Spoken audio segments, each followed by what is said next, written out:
امام حسین علیہ السلام پر ایک مل کے صلوات بھیجے گا محمد اور آل محمد پر، اللہم صلی علی محمد و آل محمد۔ تو بہرحال دل کی وینز بلاک ہو جائے یہ بھی خطرناک بات ہے، اس کے لیے احتیاط کرنی چاہیے۔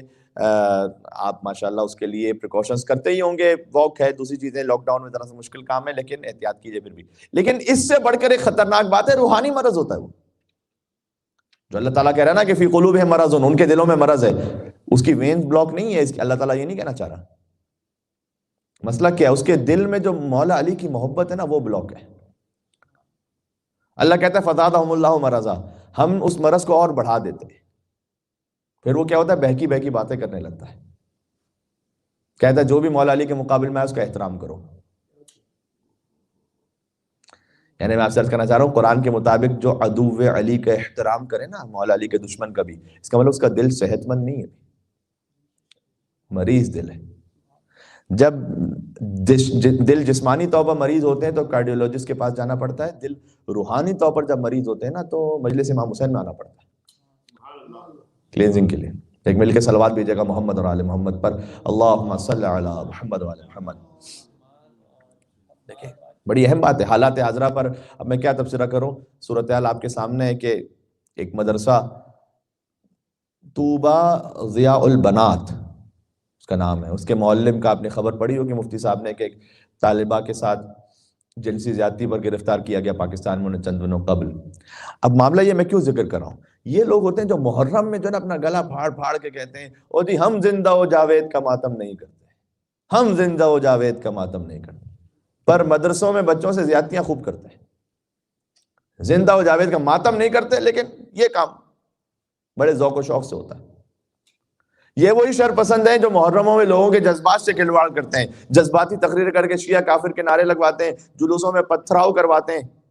جب حسین کی تمیز نہ رہے نا انسان میں، حسین کرنے کی، تو انسان یزیدی افعالی پھر آخر میں انجام دیتا ہے۔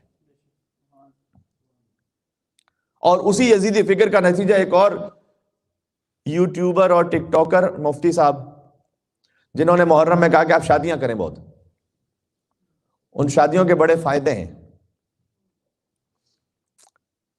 وہ کہنے لگے کہ ایک تو یہ بدعت کی نفی ہوگی، یعنی کیا کہہ رہے تھے کہ جو مسکنسپشن پھیلا ہوا ہے کہ محرم میں شادی نہیں ہونی چاہیے اس کی نفی ہو جائے گی، آپ کو شادی کرنے کا الگ سے ثواب ملے گا۔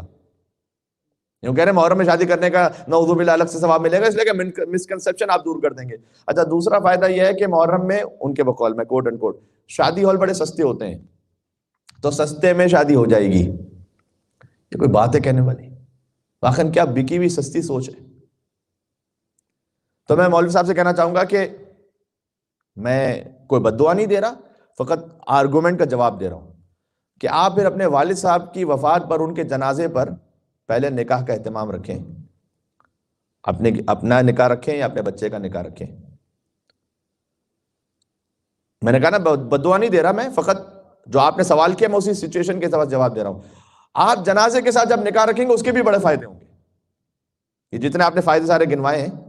پہلا فائدہ تو یہ ہوگا کہ بدعت کی نفی ہو جائے گی، کہ لوگوں میں جو یہ سوچ ہے کہ بھئی کسی قریبی عزیز کی موت ہو جائے تو اس دن شادی نہیں ہو سکتی، آپ کو بڑا ثواب ملے گا اس دن، اس سوچ کی نفی ہو جائے گی کہ اس دن شادی ہو سکتی ہے۔ اچھا دوسرا فائدہ یہ ہوگا کہ بہت سادگی سے نکاح ہو جائے گا۔ بھائی سب کو پتا ہوگا مولوی صاحب کے ابا فوت کر گئے تو سادہ کپڑوں میں ہی نکاح ہوگا۔ جب آپ محرم میں شادی کے فوائد گنواتے ہیں تو ہم آپ کو ابا جی کے جنازے پہ فائدے گنوا دیتے ہیں، قدم بڑھائیے آگے۔ اچھا ایک اور بہت بڑا فائدہ ہوگا، جہاں جنازے کا اہتمام ہوگا نا وہیں پر نکاح کا بھی اہتمام ہو جائے گا، ہال کا کرایہ بھی بچ جائے گا۔ فری میں 2 in 1، محرم میں تو آپ کہہ رہے ہیں نا سستے ملیں گے، نہیں اس میں بالکل کرایہ بچ جائے گا، جہاں پر جنازہ ہو رہا ہوگا وہیں پہ جنازوں کی صفوں کے ساتھ فوراً بعد میں نکاح بھی ہو جائے گا، ایک ہی ہال میں دونوں کام ہو جائیں گے۔ اور ایک اضافی مشورہ یہ ہے کہ کل خانی والے دن ولیمہ بھی ساتھ رکھ سکتے ہیں، کیونکہ 2 فنکشن ساتھ میں نمٹ جائیں گے۔ اس لیے کہ کسی حدیث میں نہیں لکھا ہوا کہ کل خانی اور ولیمہ ایک ساتھ نہیں ہو سکتے، تو کیجیے۔ جناب میں اتنا عرض کرنا چاہتا ہوں کہ جتنی عزت اور جتنا احترام آپ اپنے باپ کے لاشے کو دیتے ہیں، کم از کم اتنی عزت تو امام حسین کے جنازے کو دیتے ہیں، اتنا احترام تو دیتے ہیں غم امام حسین کو۔